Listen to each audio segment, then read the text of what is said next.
काफ़ी सारे पेशेंट मुझे ये बोलते हैं कि मैडम मेरी अंदर गर्मी इतनी है और मेरे घर वाले भी बोल रहे हैं कि तुम्हारी इसी गर्मी के चलते कंसीव नहीं हो रहा है। या दूसरा ये बोलेंगे कि मेरे हस्बैंड या फिर मेरे फ्रेंड या कोई भी रिलेटिव जब मुझे हाथ लगाते हैं बोलते हैं कि आपका हाथ तो बहुत ही गर्म है, आपकी बॉडी हीट ज़्यादा है और उसी के चलते आपकी प्रेगनेंसी नहीं रुक रही है। तो क्या सच में ऐसा होता है कि बॉडी हीट के चलते इम्प्लांटेशन में दिक्कत आती है, या फिर बॉडी हीट के चलते कभी कभी ये बोलते हैं कि यूट्रस के अंदर गर्मी है और वो गर्मी के चलते इम्प्लांटेशन फेल हो जाता है। दूसरी बार कभी कभी ऐसा भी होता है कि एक बार प्रेगनेंसी रुकती है, कुछ वीक्स जाते हैं जैसे कि 6 वीक्स 8 वीक्स में, फिर अंदर बच्चा ठहर नहीं पाता है, एक या बार 2 बार इस तरह से हो जाता है कि रुकी हुई प्रेगनेंसी भी निकल जाती है। तो ये बहुत ज़्यादा मुझे कमेंट भी आ रहे थे, मेरे खुद के पेशेंट भी सबसे ज़्यादा मुझे यही सवाल पूछ रहे हैं कि मेरी अंदर की गर्मी कम करने के लिए आप कुछ बताइए। मुझे अंदर हीट बहुत ज़्यादा है, मुझे अंदर से ऐसी फीलिंग आ रही है, कभी मैं बैठी हूँ तो अचानक से बहुत ज़्यादा गर्मी लग जाएगी, चाहे मैं एसी में बैठी हूँ, पंखे के नीचे बैठी हूँ, फिर भी अंदर से ही मुझे हीट फ्लैशेस ज़्यादा हो रहे हैं। तो ये अंदर की गर्मी कम करने के लिए क्या करें?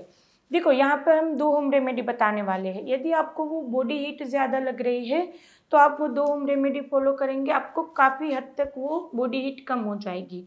दूसरा, अभी मैंने बताया, यदि आपको ऐसे ही बैठे आपको अंदर से गर्मी लग रही है, हीट फ्लैशेस आ रहे हैं, चाहे आप बहुत ज़्यादा ठंडी हो, आसपास के सब लोगों को ठंड लग रही होगी, आपको लेकिन गर्मी लग रही है, छूने पे आपके हाथ गर्म लग रहे हैं, ऐसे ही अंदर से ही गर्मी फील हो रही है, तो यहाँ पर वो एक रीज़न ये हो सकता है, आपका एएमएच कम हो सकता है।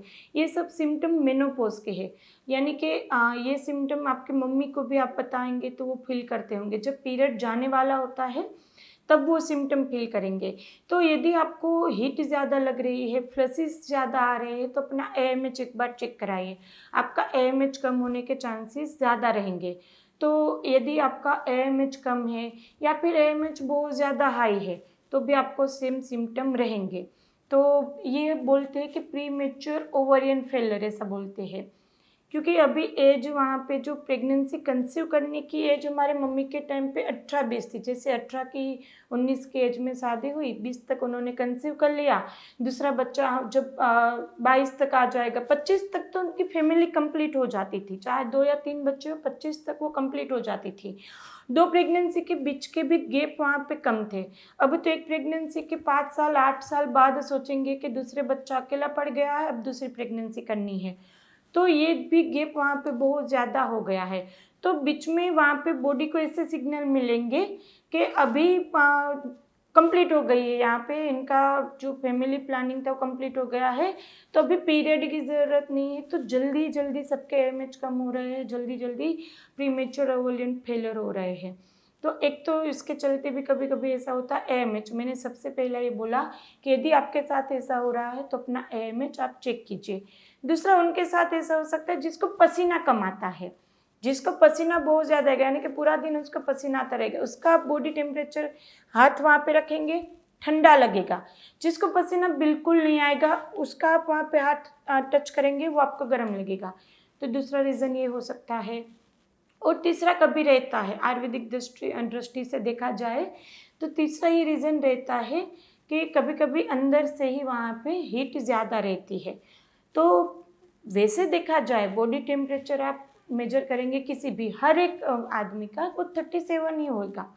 यदि वहाँ पे बढ़ता है तो हम उसको फीवर बोलेंगे, बुखार बोलेंगे, बुखार में बढ़ेगा। बाकी नॉर्मल बॉडी टेम्परेचर अपना खुद मेंटेन करती है, बाहर चाहे कितनी भी गर्मी हो कितनी भी ठंड हो, बॉडी का टेम्परेचर सेम रहेगा, अपने आप वो बॉडी मेंटेन करती है, वो उसका अपना फिनोमिना। लेकिन यदि फिर भी आपको ऐसे लग रही है कि मुझे ज़्यादा हीट है और उसके चलते दिक्कत आ रही है, तो ये 2 चीज़ आप कर सकते हैं।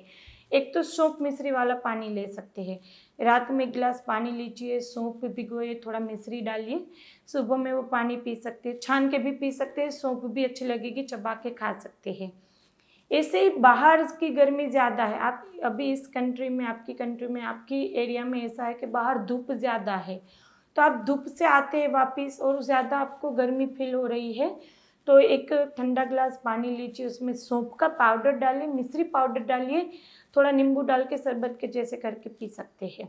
तो ये 2 चीज़ें हैं, एक रात में भिगो के पी सकते हैं, दूसरा आप इंस्टेंट बना के पी सकते हैं। दूसरी होम रेमेडी ये है कि रात में सोते समय 1 कटोरी में 4-5 काली किशमिश लीजिए, थोड़ा केसर 1-2 स्ट्रेन डालिए, थोड़ा मिश्री का 2-3 डालिए टुकड़ा, और वो किशमिश भी आप चबा के खा सकते हैं। तो काली किशमिश और केसर वाला पानी आप रात में भिगो के सुबह में पी सकते हैं। तो जिन भी लेडी को डिस्मेनोरिया की दिक्कत रहती है, ज़्यादा मात्रा में पेट दर्द रहता है, एंडोमेट्रियोसिस है, उनको भी ये केसर काली किशमिश वाला पानी बहुत ज़्यादा हेल्प करेगा। तो 2 होम रेमेडी है जो थोड़ी बॉडी हीट को कम करेगा। जिसको ये रहता है कि मुझे इसके चलते नहीं रुक रही प्रेगनेंसी, वो ये ले सकता है। बाकी मैंने बताया आपको, यदि AMH कम आ रहा है, AMH हाई आ रहा है, अंडे नहीं बन रहे हैं, अंडे रप्चर नहीं हो रहे हैं, लाइनिंग कम बन रही है, या अभी सिस्ट है, सर्जरी के लिए बोला है, ट्यूब बंद है, आपको IVF के लिए बोला है, कुछ भी करने की ज़रूरत नहीं, सिस्ट भी 1-2 महीने में निकल जाती है, साथ में उसी महीने आप प्लान करते प्रेगनेंसी रुक जाती है, ट्यूब चाहे कभी बंद हो, सर्जरी से भी नहीं खुली है, 3 से 4 महीने की होम्योपैथिक मेडिसिन से वो ठीक हो जाती है।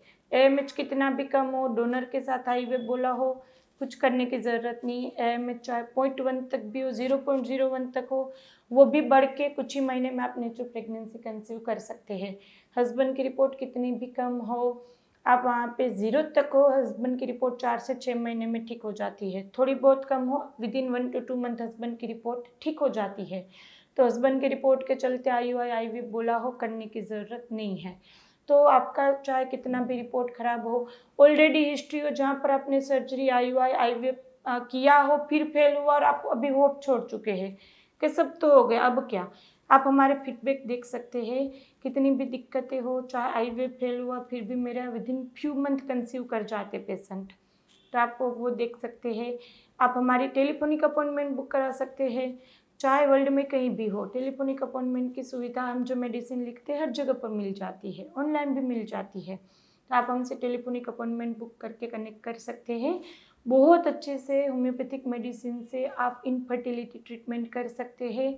किसी भी केस में आपको सर्जरी IVF में जाने की ज़रूरत नहीं रहती है। तो आप फीडबैक देख के हमारी अपॉइंटमेंट बुक करवा सकते हैं। वीडियोस भी रहेंगे डिटेल, वो भी आप देख सकते हैं। हॉस्पिटल विजिट करना चाहते हैं, मानंद गुजरात में है, हॉस्पिटल विजिट भी कर सकते हैं। तो वीडियो को ज़्यादा से ज़्यादा शेयर करिएगा। आपको अच्छा लगा तो लाइक कीजिए। आपके कुछ भी क्वेश्चन हो कमेंट बॉक्स में पूछ सकते हैं, इंस्टाग्राम पे भी फॉलो कर सकते हैं। और अभी तक सब्सक्राइब नहीं किया तो कर लीजिए, आपके लिए बिल्कुल ही फ्री है। फिर जल्दी से मिलेंगे नए वीडियोस के साथ, तब तक के लिए stay healthy stay happy, bye.